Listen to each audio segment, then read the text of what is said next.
Aujourd'hui, je te montre tout ce qu'il faut pour adopter des phasmes. Déjà, ça paraît évident, mais il faut le phasme. Et il va te falloir aussi un terrarium en hauteur, de préférence, parce que les phasmes, ça aime grimper.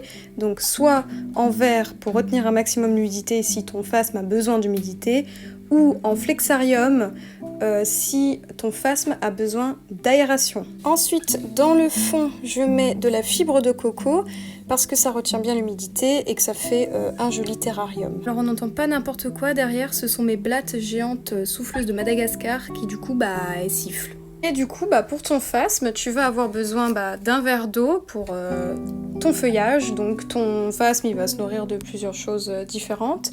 En hiver ça va être des ronces et au printemps-été tu peux lui mettre du noisetier. Donc moi ici c'est du noisetier pourpre, tu peux lui mettre du chêne, tu peux lui mettre du hêtre par exemple pour les phasmes feuilles. Donc il va falloir que tu regardes l'alimentation de ton phasme et que tu fasses en fonction de ce qu'il y a autour de chez toi. À noter qu'il faut éviter de prendre des feuilles ou des branches qui sont proches des routes pour éviter la pollution. Il va falloir éviter aussi les feuilles trop basses du sol parce qu'en fait le pipi d'animaux peut être toxique pour eux et donc mortel.